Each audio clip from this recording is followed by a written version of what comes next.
తీర్పు చూసిన తర్వాత అనిపించింది. నిజం నిలకడ మీదే తేలుతుంది. నిజం కడప దాటే లోపల అబద్ధం అంగీలాగేసుకొని ప్రపంచమంతా తిరిగి వస్తుంది అనే సామెత ఏదైతే ఉందో, ఈరోజు ముఖ్యంగా ఈ కాళేశ్వరం విషయంలో కాంగ్రెస్ పార్టీ చేసిన ఘోరాతి ఘోరమైన గోబల్స్ని మించిపోయి చేసిన ప్రచారం ఏదైతే ఉన్నదో, ఇవాళ మన రాష్ట్ర అత్యున్నత న్యాయస్థానం ఇచ్చిన తీర్పుతో అది పటాపంచలైందని చెప్పి రాష్ట్రంలోని ప్రతి ఒక్కరు భావిస్తూ ఉన్నారు. అబద్ధాలతో అద్భుతాల నిజానికి చాలా కాలం దాచలేరు. కాళేశ్వర మహత్యాన్ని కూడా కనిపించకుండా చేయలేరు. అది మళ్ళీ తేలిపోయింది. అబద్ధానికి ఆడంబరం ఎక్కువ కానీ ఆయుష్ తక్కువ. రాహుల్ గాంధీ గారిని తీసుకొచ్చి ఆ బరాజ్ మీద నిలబెట్టి అక్కడ ఉన్న ఒక పర్రెని చూపెట్టి ఇది మొత్తం కూలిపోయింది, కొట్టుకపోయింది అని చెప్పి ఏదైతే చిల్లర ప్రచారం చేశారో, ఇవాళ అది కొట్టుడు పోయింది. అంతిమ విజయం సత్యానిదే అని రుజువైంది.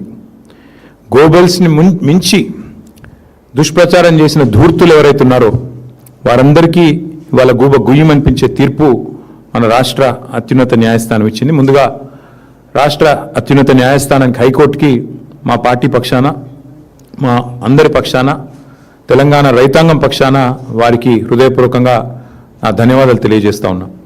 అట్లాగే మా న్యాయవాదుల బృందం ఏదైతే ఉందో, మా లీగల్ సెల్ ఎవరైతే ఈ రాష్ట్ర ప్రభుత్వం మీద నిర్విరామంగా పోరాటం చేస్తున్నారో, ఒక గ్రామస్థాయి కార్యకర్త మీద పెట్టిన కేసు నుంచి మొదలు పెడితే మా రాష్ట్ర అధ్యక్షుడు తెలంగాణ తొలి ముఖ్యమంత్రి కేసీఆర్ గారి మీద పెట్టిన కేసుల దాకా ఒకటే రకమైన కమిట్మెంట్తో పనిచేస్తున్న మా లీగల్ సెల్ కూడా, మా న్యాయవాదుల బృందానికి కూడా హృదయపూర్వకంగా వారికి కూడా అభినందనలు, ధన్యవాదాలు కూడా తెలియజేస్తూ ఉన్నాను.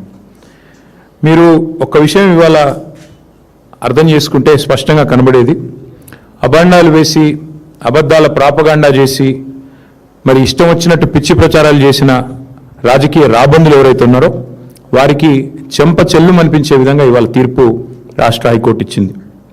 ఇవాళ గెలిచింది తెలంగాణ ప్రజలు, ఇవాళ గెలిచింది తెలంగాణ రైతులు, ఇవాళ గెలిచింది దశాబ్దాలుగా కరువు పీడిత ఈ నేలలో గోదావరి జలాలు రావాలి అని తన్లాడిన ప్రతి ఒక్కరు, మా ఆర్ విద్యాసాగర్ రావు గారు కావచ్చు, పెద్దలు జయశంకర్ గారు కావచ్చు, అట్లాగే మిషన్ కాకతీయలో కష్టపడ్డ ఇంజనీర్లు కావచ్చు, ప్రపంచంలోనే అతిపెద్ద లిఫ్ట్ ఇరిగేషన్ ప్రాజెక్టు కాళేశ్వరంలో కష్టపడ్డ ప్రతి కార్మికుడు కావచ్చు, అట్లాగే లక్షలాది ఎకరాల్లో పంట పండి ఇవాళ భారతదేశంలోనే నెంబర్ 1గా తెలంగాణ నిలబెట్టిన ప్రతి రైతు ఇవాళ గెలిచిండు. కుట్రలు కుతంత్రాలు కాంగ్రెస్ ఓడిపోయింది. ఇవాళ తెలంగాణ రైతులు, తెలంగాణ ప్రజలు, తెలంగాణలోని వివేకవంతమైన ఇంజనీర్లు, తెలంగాణ ఉద్యోగులు, వారే కదా కష్టపడ్డది, వారందరూ ఇవాళ గెలిచారని చెప్పక తప్పదు.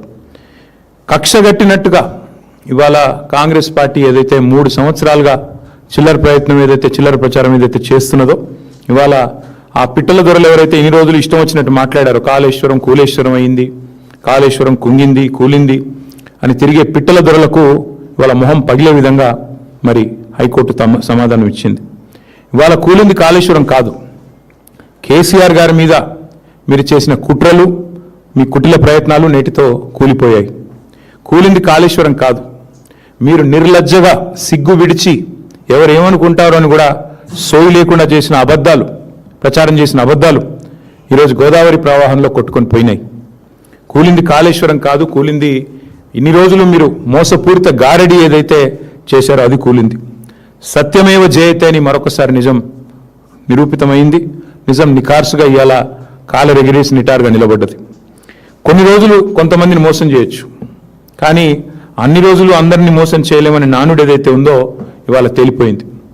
కేసీఆర్ గారి మీద బురద జల్లి, మా పార్టీ మీద బురద జల్లి ఇవాళ రాష్ట్రంలో కొంత రాజకీయ ప్రయోజనం మీకు కలిగి ఉండొచ్చు, కానీ ఇవాళ నిప్పులాంటి నిజం మాత్రం బయటకు వచ్చిందని చెప్పక తప్పదు. అట్లాగే న్యాయస్థానాలు కూడా ఇవాళ ఒక విషయం రుజువు చేశాయి. ప్రభుత్వాలు ఏమనుకున్నా రాజ్యాంగానికి చట్టానికి వ్యతిరేకంగా ఎవరు తప్పుడు పని చేసినా ఊరుకోము అనేది ఇవాళ రాష్ట్ర హైకోర్టు తీర్పు ద్వారా స్పష్టంగా వెల్లడయింది. అట్లాగే ఒకటి మాత్రం వాస్తవం, ఇవాళ ఆయన ఎవరిని తెచ్చినా, రేవంత్ రెడ్డి ఎవరిని తెచ్చి ఈ కేసులో వాదింపజేసినా, ఎన్ని కమిషన్లు వేసి కుట్రలు చేసినా, ఎంత అబద్ధాన్ని నిజంగా నమ్మించే ప్రయత్నం చేసినా ఇవాళ తెలంగాణలో పారుతున్న ప్రతి నీటి బొట్టు కేసీఆర్ గారి గొప్పతనానికి సాక్ష్యం అని స్పష్టంగా చెప్పక తప్పదు. పండుతున్న ప్రతి పంట ఆయన అకుంఠిత దీక్షకు నిదర్శనం అని చెప్పక తప్పదు. కేసీఆర్ గారు కట్టిన కాళేశ్వరం అజరామరం. తప్పకుండా ఇది భూమి ఉన్నంత కాలం, తెలంగాణ రాష్ట్రం ఉన్నంత కాలం, భూమి ఉన్నంత కాలం ప్రాజెక్టు ఉంటుంది. ఈ గోదావరిలో ఈ గోదావరి నది ఈ భూమి మీద పారినంత కాలం ఆయన చరిత్రను, కాళేశ్వరం ప్రాజెక్టు చరిత్రను నీలాంటి అంగుష్ట మాత్రులు మాత్రం ఎన్నడూ తాకను కూడా తాకలేరని చెప్పి కూడా నేను ఈ రాష్ట్ర ముఖ్యమంత్రికి చెప్తా ఉన్నా. మేము మొదటి నుండే చెప్తా వచ్చాం, ఈరోజు కాదు. ఈ పీసీ ఘోష్ కమిషన్ రిపోర్ట్ ఏదో ఇచ్చింది అని చెప్పినాడే నేను చెప్పాను, మా పార్టీ తరఫునే చెప్పాను. ఇది పీసీ ఘోష్ కమిషన్ కాదు, పీసీసీ నివేదిక అని ఆ రోజే చెప్పాను. ఇవాళ అది అక్షర సత్యం అని చెప్పి తేలిపోయింది హైకోర్టు తీర్పుతో. వాస్తవం ఏంటి? కని విని ఎరగని గోదావరిలో ప్రవాహం వస్తే, వరదలు వస్తే 28 లక్షల క్యూసెక్కులు వచ్చినా మొత్తం మేడిగడ్డ బరాజు మీద నుంచి నీళ్లు ఫీట్ల ఎత్తున పోయినా తట్టుకొని నిటారుగా నిలబడ్డది మేడిగడ్డ. వాస్తవం అది. కానీ ఇవాళ ఇష్టం వచ్చిన మాటలు, ఇష్టం వచ్చిన ప్రచారాలు, కాళేశ్వరం కూలేశ్వరం అయిపోయిందని 1,00,000 కోట్లు కొట్టుకొని పోయాయని ఇద్దరు, నేను ఒక్కరు అనట్లేదు, ఇందులో ఇద్దరిని అంటా ఉన్నా, అటు కాంగ్రెస్ ఇటు బీజేపీ సిగ్గు విడిచి కేంద్ర మంత్రి స్వయంగా సిగ్గు లేకుండా పక్కనున్నవారు ఒప్పందిస్తే నోటికొచ్చినట్టు జలవనరుల మంత్రి మాట్లాడినారు మొన్న పార్లమెంట్లో. వెంటనే మా సురేష్ రెడ్డి గారు సమాధానం చెప్పారనుకోండి, బట్ ఆయన కూడా అంతే మాట. అట్లాగే ఇక్కడ ముఖ్యమంత్రి నుంచి మొదలు పెడితే గ్రామీణ స్థాయిలో ఉండే కాంగ్రెస్ కార్యకర్త దాకా ఒకటే మాట, పాడిందే పాటరా అన్నట్టు ఒకటే మాట, ఒకటే సొల్లుపురాణం. అందుకే ఈ జలద్రోహులు ఎవరైతే ఉన్నారో, 60 ఏళ్లుగా తెలంగాణకు నీళ్లు ఇవ్వకుండా ఏడిపించిన వాళ్ళు, 60 ఏళ్లుగా తెలంగాణ రైతులను ఇబ్బంది పెట్టిన వాళ్ళు, గోసబుచ్చుకున్న రాబందులకు ఇవాళ ఈ తీర్పుతో జ్ఞానోదయం కలిగి ఉండాలని చెప్పి నేను అనుకుంటా ఉన్నా. వాస్తవానికి తెలంగాణ రైతాంగానికి కాళేశ్వరం ఒక వరప్రదాయిని, తెలంగాణ రైతాంగానికి కాంగ్రెస్ ఒక శనేశ్వరం. ఇది మొదటి నుంచి మేము చెప్తా వచ్చాం. కాళేశ్వరం అనేది ఎంత వరప్రదాయిని అనేది ఎంత వాస్తవమో, కాంగ్రెస్ అనేది శనేశ్వరం అనేది కూడా అంతే అక్షర సత్యం. ఇది ఈరోజు రైతులు ఇప్పుడిప్పుడే గ్రహిస్తూ ఉన్నారు. అట్లాగే మరిగా ప్రాజెక్టులు కట్టడమే నేరం, తెలంగాణకు నీళ్లు తేవడమే నేరం అన్నట్టుగా ఇవాళ మా మీద చేసిన కుట్రలు. వాస్తవానికి జరిగింది ఏంటండి? జరిగిన ఖర్చు మేము దిగిపోయే నాటికి ఒకసారి కాదు పలుమార్లు చెప్పాం. జరిగిన ఖర్చే 94,000 కోట్లు. దానిలో రాహుల్ గాంధీ అనే ఒక తెలివితో ఒక దద్దమ్మ, ఆయన హైదరాబాద్కు వచ్చి ముంగట ఒక ఏటీఎం పెట్టి కాళేశ్వరం ఏటీఎం అయిపోయిందని చెప్పి ఈ తెలివి తక్కువ దద్దమ్మ ఒక పర్రెని చూసి అది మొత్తం ప్రాజెక్ట్ కొట్టుకుపోయిందని ఈయన, ఇక దున్నపోతు ఈయనిందని ఆయన అంటే దూడని కట్టేమని ఇంకొకడు. మొత్తానికి ఏం చేసినారు? ఏటీఎం అని, ఇదని అదని ఇష్టం వచ్చిన చిల్లర ప్రచారం. 94,000 కోట్లు ఖర్చు అయితే 1,00,000 కోట్ల కుంభకోణం అంటాడు ఒకడు. ఏం చెప్పాలి ఇట్లాంటి వాళ్ళకి? అందుకే ఇవాళ మళ్ళొక్కసారి గుర్తు చేస్తా ఉన్నా, కాళేశ్వరం అంటే ఒక బ్యారేజ్ కాదు. కాళేశ్వరం అంటే మొత్తంగా ఒక్కసారి ఆ స్కీమ్ చూస్తే 80 మీటర్ల మీది నుండి 618 మీటర్లకు దశల వారీగా నీళ్లు లిఫ్ట్ చేసే ప్రపంచంలో అతి పెద్ద lift irrigation project Kaleshwaram. Kaleshwaram అంటే మరి ఒక్క బరాజ్ కాదు, 3 బ్యారేజీలు. కాళేశ్వరం అంటే 15 రిజర్వాయర్లు. కాళేశ్వరం అంటే 19 సబ్స్టేషన్లు. కాళేశ్వరం అంటే 21 పంప్ హౌజులు. కాళేశ్వరం అంటే 203 కిలోమీటర్ల సొరంగాల ద్వారా వచ్చే నీళ్లు. కాళేశ్వరం అంటే 1,531 కిలోమీటర్ల గ్రావిటీ కెనాల్స్. కాళేశ్వరం అంటే 98 కిలోమీటర్ల ప్రెషర్ మెయిన్స్. కాళేశ్వరం అంటే 141 టీఎంసీల స్టోరేజ్ కెపాసిటీ కాళేశ్వరం. ఇదన్నిటి సమాహారం కాళేశ్వరం. ఒక 100 కంపోనెంట్లు ఉంటే అందులో ఒక కంపోనెంట్ మేడిగడ్డ బరాజ్. ఆ మేడిగడ్డ బరాజ్కి అయిన ఖర్చు ఎంత? 3,800 కోట్లు. 3,800 కోట్లలో మొత్తం 85 పిల్లర్లు ఉంటే, 85 పియర్స్ ఉంటే ఆ మేడిగడ్డ బ్యారేజ్లో 2 కొంత నష్టం జరిగింది. అందులో కూడా కుట్ర ఉందనేది ఈ రోజు కూడా నా వాదన. దాన్ని కూడా ఊరికనే కుంగలేదు. అది ఖచ్చితంగా ఈ దుర్మార్గులే ఏదో చేసి ఉంటారని నేను మొదటి చెప్పాను, ఇప్పుడు కూడా చెప్తున్నా. భవిష్యత్తు అది కూడా తేలుతుంది. భవిష్యత్తులో నిజం నిలకడ మీద తేలుతుంది అన్నట్టు అది కూడా తేలుతుంది. 85 పిల్లర్లు 3,800 కోట్లు ఖర్చు అయిన ఈ బ్యారేజ్లో, మేడిగడ్డ బ్యారేజ్లో సరే 2 పిల్లర్లు కుంగినాయి. ఆ 2 పిల్లర్లు కుంగితే వెంటనే ఆ సంస్థ, ఒక ప్రతిష్టాత్మకమైన సంస్థ, అదేం ఆల్తుఫాల్తు సంస్థ కాదు, L&T L&T అనే సంస్థ మరి వారు ముందుకొచ్చి, ఎందుకంటే defect liability period, maintenance period ఉంటుంది ప్రతి వర్కులో, మేమే కడతాం ఎట్ అవర్ కాస్ట్, ప్రభుత్వానికి ప్రజలకు రూపాయి నష్టం లేకుండా 300 కోట్లు 400 కోట్లు అవుతుంది ఆ 2 పిల్లర్లు రిపేర్ చేసేందుకు, లేదా మొత్తం ఆ బ్లాక్ రిపేర్ చేస్తే కూడా 400 కోట్లు అవుతుంది కావచ్చు, మేమే కడతామని వాళ్ళు ముందుకు వచ్చారు. అంటే 94,000 కోట్ల ప్రాజెక్టులో మేడిగడ్డ బ్యారేజు 3,800 కోట్లు ఖర్చు అయితే, అందులో ఆ 2 పిల్లర్లను ఒక బ్లాక్ మొత్తం చేయాలంటే, మళ్ళీ తిరిగి నిర్మాణం చేయాలంటే 400 కోట్లు. అది మేమే కడతాం, 4 పైసలు కూడా తెలంగాణ ప్రజల మీద భారం పడదు అని L&T చెప్తే, వాళ్ళను హుంకరించి బెదిరించి వాళ్ళ మీద వాళ్ళ CFOను జైల్లో పెడతా అని చెప్పి మొత్తానికి మెట్రో నుంచి పారిపోయేటట్టు చేసి, ఆఖరికి ఈ మేడిగడ్డ బ్యారేజ్ విషయంలో కూడా కుట్రలు చేసింది ఈ రాష్ట్ర ముఖ్యమంత్రి రేవంత్ రెడ్డి. అందుకే ఆ సన్నాసికి నేను చెప్తున్నా, కాళేశ్వరం అంటే ఒక్క బ్యారేజ్ కాదు, ఒక 2 పిల్లర్లు కాదు. కాళేశ్వరం అంటే ఇందాక నేను చెప్పినట్టు 3 బ్యారేజీలు, 15 రిజర్వాయర్లు, 19 మరి పంప్ హౌజులు, 21 సబ్ స్టేషన్లు, 100 కిలోమీటర్లు, 1000 కిలోమీటర్ల గ్రావిటీ కెనాల్స్, ఇవన్నిటి సమాహారం కాళేశ్వరం. 94,000 కోట్లలో అయింది నష్టం 400 కోట్లకి. ఆ 400 కూడా ప్రజల మీద భారం పడకుండా ఆ సంస్థనే ముందుకు వచ్చింది. ఇది వాస్తవం అయితే 1,00,000 కోట్లు పోయింది ఒక సన్నాసి, ఆ సన్నాసికి వంతపాడే ఇంకో సన్నాసి పార్టీ బీజేపీ. అందుకే మేము అనేది, ఇవాళ దుర్మార్గమైన ప్రచారం చేస్తూ ఈ పొలిటికల్ మైలేజ్ కోసం మమ్మల్ని డ్యామేజ్ చేయడం కోసం దారుణమైన ప్రచారం చేశారు. ఇక ఇంకొక మాట కూడా చెప్పాలి ఈ సందర్భంగా, ఎన్ని డైవర్షన్ డ్రామాలు గత 2 ఏళ్లుగా జరుగుతున్నాయో మీరు గమనిస్తూనే ఉన్నారు. విద్యుత్ కమిషన్ అన్నారు, అది ఎక్కడ పోయింది ఎవరికి తెలియదు. ఇప్పుడు వాళ్ళకు కూడా అర్థమైపోయింది, ఆ కమిషన్లో పనిచేసిన జడ్జి గారికి, కమిషన్ వేసిన వాళ్ళకి అందరికీ అర్థమైంది అందులో ఏమీ లేదు తప్పని. దాన్ని ఎక్కడ పాడేశారు ఎవరికి తెలియదు. ఇవాళ ఈ ఘోష్ కమిషన్ రిపోర్ట్ సంగతి కూడా తేలిపోయింది. అట్లాగే ఇంకో 2-3 ఉన్నాయి కదా ప్రచారంలో, ఏదేదో ఇదవుతుంది అదవుతుందని, వాటి సంగతి కూడా తేలిపోతుంది. నిజం నిలకడ మీదనే తేలుతుంది, నిజం ఖచ్చితంగా నిలకడ మీద తేలుతుంది. ఇవాళ తెలంగాణ ప్రజలు అర్థం చేసుకోవాలని నేను కోరుతా ఉన్నా. అట్లాగే ఇవాళ కాళేశ్వరం అనే ప్రాజెక్టు, అది మేడిగడ్డ కాదు, నిజానికి అది మేటిగడ్డ. అల్టిమేట్గా మళ్ళీ కాళేశ్వరమే ఇవాళ కల్పతరువుగా ముఖ్యమంత్రికి బుద్ధి తెచ్చే విధంగా, మొన్న ఈ సంవత్సరం కరువు ఉందంటే మళ్ళీ ముఖ్యమంత్రి కూడా అక్కడికి పరిగెత్తుకుని పోయి ఆ 2 పిల్లర్లను రిపేర్ చేస్తానని చెప్పక తప్పని అనివార్యత కల్పించింది కాళేశ్వరం ప్రాజెక్టు. కాబట్టి మేము అనేదల్లా ఒకటే, కాళేశ్వరం కంపోనెంట్లను వాడుకుంటూనే ఇప్పటికే ఒక బ్యారేజీలు బంద్ అయినా మొత్తం మిగతా సిస్టమ్ అంతా ఇంటాక్ట్ ఉంది.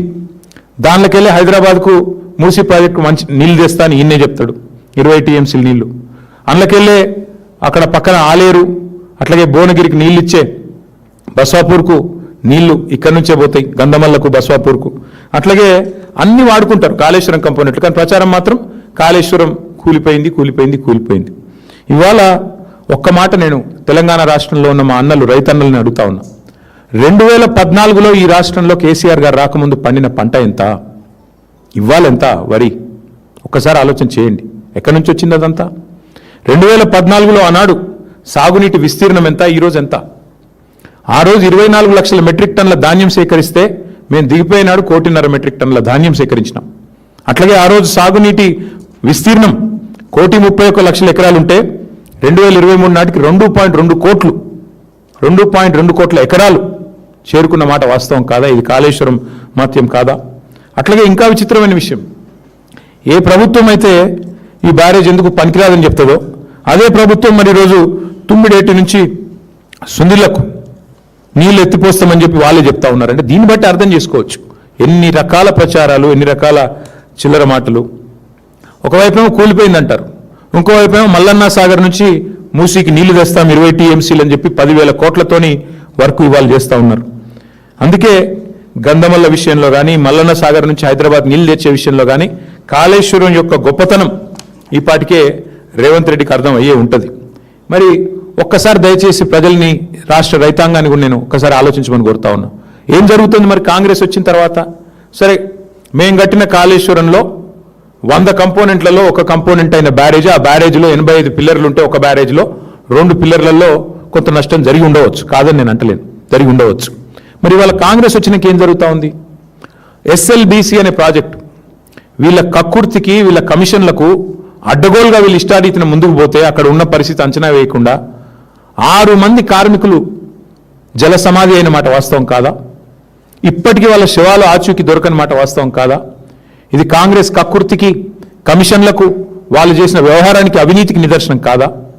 నేను అడుగుతా ఉన్న భారతీయ జనతా పార్టీ నాయకత్వాన్ని, కేంద్ర ప్రభుత్వాన్ని కూడా, ఆ రోజు కాళేశ్వరంలో 2 పిల్లర్లు కుంగితే ఆగమేఘాల మీద ఎన్డీఎస్ఏ పరుగులు పెట్టుకుంటూ వచ్చిందే, 48 గంటల లోపలనే రిపోర్ట్ ఇచ్చిందే. మరి ఇవాళ ఎస్ఎల్బీసీ టన్నల్ కుప్పగూలితే ఎక్కడ సచ్చింది నీ ఎన్డీఎస్ఏ అని అడుగుతున్నా మోడీ గారిని. ఎక్కడ పోయింది నీ ఎన్డీఎస్ఏ? వట్టెం పంప్ హౌస్ మునిగితే ఎక్కడ సచ్చింది మీ ఎన్డీఎస్ఏ? ఎక్కడ ఉన్నారు ఎన్డీఎస్ఏ వాళ్ళు, కేంద్ర ప్రభుత్వ పెద్దలు? మాకు కనబడ్డం లేదా? సుంకిశాల కూలిపోతే, రిటైనింగ్ వాళ్ళు కూలిపోయి 120 కోట్లు నష్టం జరిగితే ఎక్కడ సచ్చింది మీ ఎన్డీఎస్ఏ? బతికుందా? అని ఏ రకంగా వీళ్ళిద్దరిని అర్థం చేసుకోవాలి తెలంగాణ ప్రజలు? పెద్దవాగు కొట్టుకొని పోతే కాంగ్రెస్ వచ్చినాక జరిగినాయి ఇవన్నీ. ఇప్పుడు నేను చెప్పేది, సుంకిశాల రిటైనింగ్ వాల్ కూలిపోయింది, ఎస్ఎల్బీసీ టన్నల్ కూలిపోయింది, వట్టెం పంప్ హౌస్ మునిగిపోయింది, పెద్దవాగు కొట్టుకపోయింది, చెక్ డ్యాంలు అయితే పటాకులు వెలిచినట్టు వెలిచేస్తున్నారు ఇక్కడ చిల్లర కాంగ్రెస్ నాయకులు. చెక్ డ్యాంలనే వెలిచేస్తున్నారు ఇష్టం వచ్చినట్టు. ఎక్కడ సచ్చింది ఎన్డీఎస్ఏ? ఇది కాదా కాంగ్రెస్ బీజేపీ ఫెవికాల్ బంధానికి నిదర్శనం? ఈ వాస్తవాలు కావాలని చెప్పేది. ఎందుకు రాదు ఎన్డీఎస్ఏ? ఆ రోజేమో పిలవకుండానే పరిగెత్తుకొచ్చి 48 గంటల్లో రిపోర్ట్ ఇచ్చి దున్నపోతు నిందని వాడంటే దుడ్డని వీడిగట్టేయమన్నట్టు ఇష్టం వచ్చినట్టు తానా తందాన ఆట ఆడింది కాంగ్రెస్ బీజేపీ కాదా? ఎక్కడ వచ్చారు ఇవాళ కిషన్ రెడ్డి గారు, బండి సంజయ్ గారు? ఎందుకు మాట్లాడతలేరు? ఎస్ఎల్బీసీ టనల్ కూలిపోతే బీజేపీ వాళ్ళు మాట్లాడరు, వట్టెం పంప్ హౌస్ మునిగితే మాట్లాడరు. ఏమైంది మరి? చెక్ డ్యాములు పేలిపోతుంటే, ఎక్కడో కాదు బండి సంజయ్ పార్లమెంట్ పరిధిలోనే చెక్ డ్యాములు పటాకులు పేలినట్టు పేలిపోతుంటే కాంగ్రెస్ నాయకులు పేలుస్తుంటే ఏం చేస్తున్నాడు కేంద్ర హోంశాఖ సహాయ మంత్రి? కేసు పెట్టి 4 లోపల ఏరాదా? మరి ఏంది మీ ఇద్దరి మధ్యన ఇంత ఫెవికాల్ బంధం? ప్రజలు చూస్తలేరా? రైతులు గమనిస్తలేరా? అందుకే మేము అనేది దొందే. ఇప్పటికైనా కూడా నేను అడుగుతా ఉన్నా, కాళేశ్వరం మీద ఆగమేఘాల మీద ఉరికొచ్చిన ఎన్డీఎస్ఏ ఇప్పటికైనా నిజంగా బీజేపీకి చిత్తశుద్ధి ఉంటే ఇండిపెండెంట్ ఎంక్వైరీ చేయండి. ఇప్పుడు నేను చెప్పిన అన్ని సంఘటనల మీద ఇండిపెండెంట్గా అసలు మేడిగడ్డలో ఏం జరిగిందో ఒక రిటైర్డ్ జడ్జితో ఎంక్వైరీ చేపియండి. మేము వద్దంటలేం కదా. ఎవడు పేల్చిండు దాన్ని తేలని, బయటికి రాని. కరెక్ట్గా ఎలక్షన్ నెల ముందు ఎట్లా పేలుతుందండి? బ్రహ్మాండమైన వరద ప్రవాహాన్ని తట్టుకొని నిటారుగా నిలబడ్డ మేడిగడ్డ మరి 2 పిల్లర్లు ఎట్లా కుంగుతాయి? ఇవన్నీ తేలాల్సిన అంశాలు. ఖచ్చితంగా తప్పకుండా భవిష్యత్తులో కాలం తెలుస్తుందన్న మాట కూడా చెప్తూ ఇంకా చాలా ఉంది చెప్పేది. కానీ ఒకటి మాత్రం నేను అపీల్ చేయదలుచుకున్నా ఈ ప్రభుత్వానికి, కేసీఆర్ గారి మీదనో మా మీదనో కక్షతో 2.5 ఏళ్ళు మొత్తానికి ఈ రాష్ట్ర రైతాంగాన్ని రాచి రంపాన పెట్టారు, వాళ్ళని ఎండబెట్టారు. సరే, కాలం బాగైంది, మీకు అవసరం పడలేదు కావచ్చు. కానీ ఇప్పుడు మరి ఎల్నీనో ఎఫెక్ట్ ఉంటుంది అంటున్నారు, సూపర్ ఎల్నీనో అంటున్నారు ఇంకొంతమంది. తప్పదు ఇప్పుడు నీళ్ళు లిఫ్ట్ చేయడం. ఇప్పుడైనా బుద్ధి తెచ్చుకోండి. చేసిన రాజకీయం చాలు, చేసిన చిల్లర ప్రచారం చాలు. నిన్నగాక మొన్న మీరు మాట్లాడిన బూతులు అందరం విన్నాం, చెవుల నిండా విన్నాం. ఇక 2.5 ఏళ్ళు మాట్లాడిన బూతులు, కూసిన కారు కూతలు ఇవి చాలు. మా మీద కోపం ఉంటే ఏంటి కేసులే, ఇంకొక 10 కమిషన్లు ఏం వేసుకుంటా వేసుకో. కానీ కోపం రైతాంగం మీద తీసి వాళ్ళని ఎండబెట్టి, వాళ్ళ పంటలు ఎండబెట్టి, వాళ్ళ కరెంట్ ఇవ్వకుండా, రైతు బంద్ వేయకుండా, నీళ్ళు ఇవ్వకుండా ఏ రకంగా హింసించడం ఏదైతుందో ఇది ప్రభుత్వానికి తగదు, కాంగ్రెస్ పార్టీకి తగదు. ఇకనైనా లిఫ్టింగ్ స్టార్ట్ చేయండి, ఇకనైనా మీ యాక్టింగ్ బంద్ చేయండి, ఇకనైనా గవర్నమెంట్ మీద దృష్టి పెట్టండి, గాసిప్స్ మీద కాదు.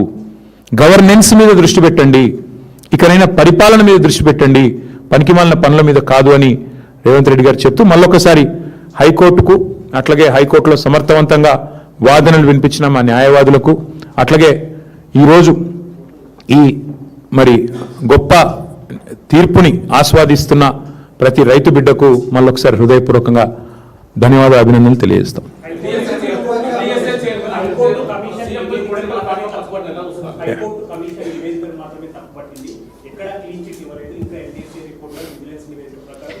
కోడిగుడ్డు మీద ఈకలు వీకడం అంటే తెలుసా బ్రదర్ నీకు? అదే రిపోర్టెడ్ ట్రాష్ అని చెప్పిన తర్వాత ఇంకేముంది అందులో చెప్పడానికి? ఇప్పుడు ఆ రిపోర్ట్ ఆధారంగానే కదా వీళ్ళేదో సిబిఐ గీబీఐ అని అర్ధరాత్రి 2 గంటలకు రేవంత్ రెడ్డి గారు అసెంబ్లీలో అనౌన్స్ చేశారు కదా. రిపోర్టెడ్ ట్రాష్ అని హైకోర్టు తెలిసింది, ఇంకేముంది చెప్పడానికి?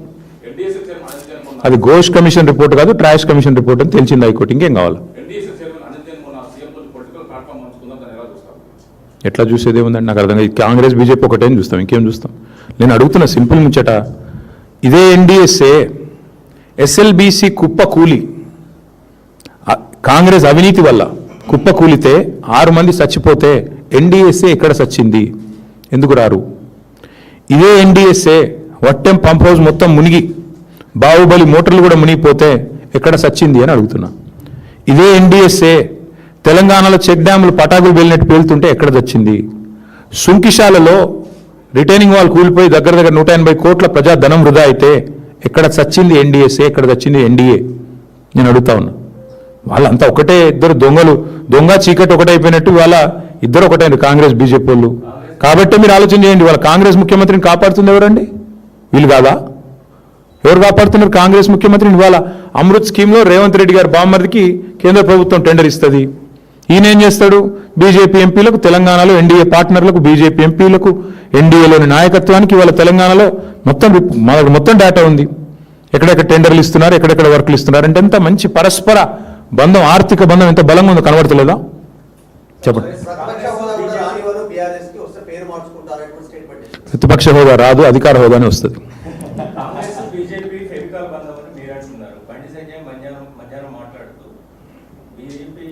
ఒక్కసారన్నా బండి సంజయ్ అంటే ఆయన రేవంత్ రెడ్డిని విమర్శ చేసింది మీరు విన్నారా? మూటలు వెళ్తుంటే పట్టుకోవాల్సింది ఎవరా? మూటలు వెళ్తుంటే కాంగ్రెస్ పెద్దలకు పట్టుకోవాల్సింది ఎవరు? హోంమంత్రినా? దొంగలను పట్టుకుంటాడు ఎవరు? హోంమంత్రి కదా. ఈయన ఏం చేస్తాడు పని? ఆయన కేంద్ర హోంమంత్రిని గుర్తు చేయండి అప్పుడప్పుడు. ఆయనకి ఎంతసేపు కరీంనగర్లో గల్లీలో కార్పొరేటర్ తిరిగినట్టు తిరుగుడు కాదు కదా. అప్పుడప్పుడు ఆయన స్థాయికి దగ్గర పనులు చేయాలి కదా. కేంద్ర హోంమంత్రి అంటే దొంగలను పట్టుకోవాలి. మీ ప్రధానమంత్రి ఏమో వచ్చి పెద్ద డైలాగులు కొడతాడు. తెలంగాణ ఏటీఎం అయిపోయిందని ఆయన డైలాగ్ కొడతాడు. ఏమంటాడు వచ్చి ఆర్ఆర్ ట్యాక్స్ అంటాడు. మరి మీరేం బిగుతున్నారు?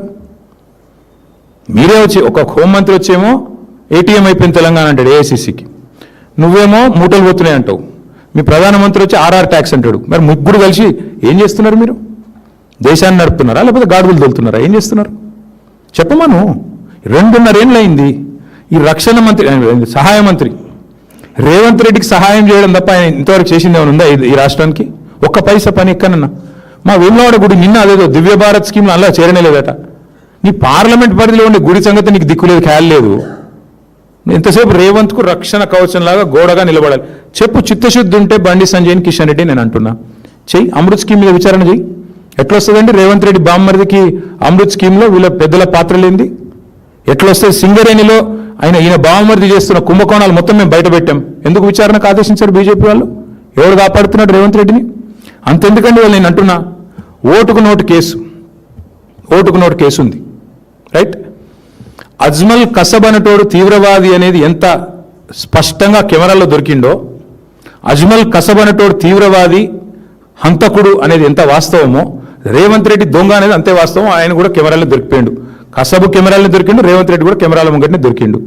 ఏమైంది మన కేసు? ఎందుకు పర్సూ చేయట్లేదు కేంద్ర ప్రభుత్వం? పర్సూ చేయాలి కదా. మీ సాలిసిటర్ జనరల్ ఏం చేస్తున్నాడు? అడిషనల్ సాలిసిటర్ జనరల్ ఏం చేస్తున్నాడు? ఏం జరుగుతుంది? ఎవరిని ఎవరు కాపాడుతున్నారు? కనబట్లేదు అందరికీ? తెలుసు బ్రదర్, అక్కడ ఏం జరుగుతుందో కూడా తెలుసు.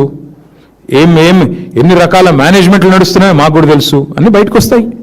టైం ఉంది అన్నిటికీ. ఎవరిని ఎవరు కాపాడుతున్నారు? ఎన్డీఏ భాగస్వాములు ఎట్లా రేవంత్ రెడ్డికి అండగా రక్షణ కవచంలా నిలబడుతున్నారు? టైం వస్తుంది, అన్నిటికీ అన్ని బయటకు వస్తాయి. ఇప్పటికే తగలబెట్టిన కోట్ల రూపాయలు దండగా అంటే మళ్ళీ మీదికెళ్ళి సుప్రీంకోర్టు. ఇప్పుడు మీరు ఆలోచన చేయండి, ఆ ఘోష్ కమిషన్ రిపోర్ట్ 650 పేజీలో 900 పేజీలు వచ్చింది. అది ట్రాష్ అని చెప్పింది ఇవాళ హైకోర్టు. అదే వేస్ట్ రా నాయన అంటే మళ్ళీ సుప్రీంకోర్టుకు పోయి మళ్ళీ ఏదో చేస్తా. అసలు విషయం ఉంటే కదా ఏమైనా చేసేది. వాళ్ళకి ఇంకేం ఎజెండా ఉంటుంది బ్రదర్? నాకు అర్థం కాదు. ప్రజలకు పనికొచ్చే పనులు ఏమైనా చేస్తారా క్యాబినెట్లో? 2500 మహిళలకు ఎప్పుడు ఇస్తారు అని ఒక్క సన్న మంత్రి మాట్లాడిండి ఇప్పటివరకు? ఒక్క సన్న 100 రోజుల్లో ఇస్తామన్న గ్యారెంటీల సంగతి ఏమైందని చెప్పే ధైర్యం ఒక్క మంత్రికి ఉందా బయటకు వచ్చి మాట్లాడేది? ఆర్టీసీ కార్మికులు సమ్మె చేస్తున్నారు, వాళ్ళ గురించి మాట్లాడారా క్యాబినెట్లో? ఏది ఉండదు అయ్యా. ఆర్టీసీ కార్మికులను కేసీఆర్ గారు గవర్నమెంట్ ఉద్యోగులుగా గుర్తిస్తూ క్యాబినెట్ నిర్ణయం తీసుకొని ప్రకటించాం మేము. ఎందుకు అమలు చేయట్లేదు మరి మీరు? అపాయింటెడ్ డే డిక్లేర్ చేస్తే చాలు. వాళ్ళకి రావాల్సిన పీఆర్సీ, వాళ్ళకి రావాల్సిన డిఏలు, వాళ్ళకి రావాల్సిన బకాయిలు అన్నీ ఇస్తే చాలు. వాళ్ళు ఏం అడుగుతున్నారు? మీరు మేనిఫెస్టోలో పెట్టింది అడుగుతున్నారు. అదేం చర్చ చేయరా క్యాబినెట్లో? మేము వారికి కూడా మా నైతిక మద్దతు ప్రకటిస్తూ ఉన్నాం. ఆర్టీసీ కార్మికులు ఎవరైతే ఇవాళ ప్రభుత్వాన్ని మీరు ఇచ్చిన హామీ నిలబెట్టుకోండి అని అడుగుతున్నారు, వాళ్ళు ఏం కొత్తగా అడగట్లేదు. వారికి కూడా మా పార్టీ తరఫున నైతిక మద్దతు ప్రకటిస్తున్నాం. తప్పకుండా కాంగ్రెస్ ఇచ్చిన హామీలు ఆర్టీసీ కార్మికులకు నెరవేర్చాలని మేము కూడా డిమాండ్ చేస్తాం. బుద్ధి వచ్చింది అనుకుంటున్నాం, ఏమనుకోవాలి బ్రదర్? ఇక నేను అది మేము మొదటి నుంచి చెప్తున్నాం కదా బ్రదర్, టైంపాస్ చేసింది చాలు, బుద్ధి తెచ్చుకొని రిపేర్ చేయండి అని చెప్పినాం. ఆఖరికి ముఖ్యమంత్రి గారికి బుద్ధి వచ్చిందేమో అనుకుంటే బుద్ధి రాలేదు, బూతులు వస్తున్నాయి మళ్ళీ ఆయనకి. మేడిగడ్డ పోయాడు, కేసీఆర్ గారు జగిత్యాలలో మీటింగ్ పెట్టుకుంటే ఈయన కూడా పోటీ సభ పెట్టిండు. పోటీ సభ పెట్టి ఏం సాధించిండు? ఇజ్జత్ అంతా తీసుకున్నాడు. ఆడ కూర్చున్నోళ్ళు ఇంటలేరు, టీవీలో ఎవరు చూస్తలేరు, ఈయన కంఠశోష బూతులు తప్ప ఇంకేం లేదు ఆడ. ఏమున్నా చెప్పండి, ఏముంది చేసింది చెప్పుకోనికే? ఏమీ లేదు. ఆడ పోయి మరి కనీసం ఆ నీళ్లు నెత్తిమీద జల్లుకొని క్షమాపణ చెప్పినా అయిపోయేది. గోదావరి నీళ్ళు నెత్తిమీద జల్లుకొని కాళేశ్వరం నీళ్లు, అది కూడా చేయలేదు. మళ్ళీ అదే బూతులు, అదే వరస, అదే ఒరవడి. ఏం లాభం దాంతో? పొన్నం ప్రభాకర్ గారు అంటే నాకు గౌరవం ఉంది.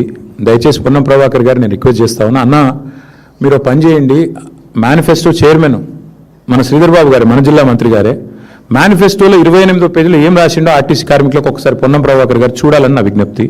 వారు అడుగుతున్నది 2.5 ఏళ్ళ తర్వాత ఆర్టీసీ కార్మికులు పాపం ఓపిక పట్టిండ్రు. సగం టైం అయిపోయింది, మీకు సగమైంది, 60% ఒడిచిపోయింది, 3 బడ్జెట్లు ఒడిచిపోయినాయి. ఇక నువ్వు ఇప్పుడన్నా కనీసం ఆ మేనిఫెస్టోలో ఏం రాసిరో మీరు చదువుకోండి. మీ శ్రీధర్ బాబు ఏం రాసిండో పొన్నం ప్రభాకర్ అన్న చదువుకోవాలి. చదువుకొని మరి పొన్నం ప్రభాకర్ గారికి ఆర్టీసీ మంత్రి వస్తుందని చెప్పి ముందే కుట్రవన్నీ ఏమైనా చేసిండో శ్రీధర్ బాబు గారు నాకు తెలియదు, మేమైతే చేయలేదు. FBI అని అమెరికాలో ఉంటుంది బ్రదర్. పోయి వాషింగ్టన్లో ట్రంప్ ఉంటాడు, ఆయన ఆఫీస్ ముంగట మొత్తం రేవంత్ రెడ్డిని సత్యదా కూర్చోమని ఆమరణ దీక్ష, బాగుంటుంది. FBI లేకపోతే CIA ఇంకా 2-3 సంస్థలు ఉన్నాయి ఇటువంటి, వాటి కోసం ఆడపోయి మంచిగా ఒకవేళ ధర్నా కాదు, నేను అనేది రేవంత్ రెడ్డి గారికి నిజంగా చిత్తశుద్ధి ఉంటే పోయి మంచిగా ఢిల్లీలో కాదు వాషింగ్టన్లోనే మంచి ఆమరణ దీక్ష చేయమని. నేను ఎందుకు వద్దంటే బ్రదర్, చేయమని. కోర్టు తీర్పిచ్చినాక సిగ్గు లేకుండా ఏం మాట్లాడుతున్నారు? ఘోష్ కమిషన్, ట్రాష్ కమిషన్ అని చెప్పింది కోర్టు, చెత్తబుట్టలో పరేమని చెప్పింది. ఇంకేం మాట్లాడతారు నాకు అర్థం కాదు. మాట్లాడడానికి సిగ్గన్నా ఉండాలి. Thank you brother. వాళ్ళంతా ఒక్కటే బ్రదర్, మళ్ళీ చెప్తున్నా మీకు, రేవంత్ రెడ్డి హైబ్రిడ్ ముఖ్యమంత్రి, పొద్దున కాంగ్రెస్ రాత్రి బీజేపీ, అది ఆయన నైజం, అది కొత్త కాదు. అది is a hybrid chief minister of both parties. Joint venture government నడుస్తోంది తెలంగాణలో. రక్షణ మంత్రి ఈయనకు రక్షణగా ఉంటాడు, సహాయ మంత్రి ఈయనకు సహాయంగానే ఉంటాడు. అట్లాగే రేవంత్ రెడ్డి గారు ముందు రోజు ఎవరైతే బీజేపీ వాళ్ళేమో తిడతారు, వీళ్ళకి బిల్లు పాస్ చేయకుండా అడ్డం పడండి, తెల్లారి ఇద్దరు కలిసి విందులు చేసుకుంటారు. ఏం అర్థం చేసుకోవాలి ఈ దేశంలోని మహిళలు కానీ ఈ దేశంలోని ప్రజలు కానీ? బ్రదర్ ఇవాళ ఇంకొకటి కూడా చెప్తున్నాను నేను, గుర్తుపెట్టుకోండి మీరు, ఈ రేవంత్ రెడ్డి ఏదో ఒక రోజు కాంగ్రెస్ను బొందబెట్టి ఓ 10-15 కిలోమీటర్ లోపల పాతి పెట్టి మళ్ళీ మొలవనీయకుండా చేసి ఇంకో పార్టీ పెట్టుకోవడమో లేకపోతే బీజేపీలోకి పోవడమో జరుగుతుంది. ఇది భవిష్యత్తులో మీరు చూస్తారు, గుర్తు తెచ్చుకుంటారు ఆ రోజు. Thank you.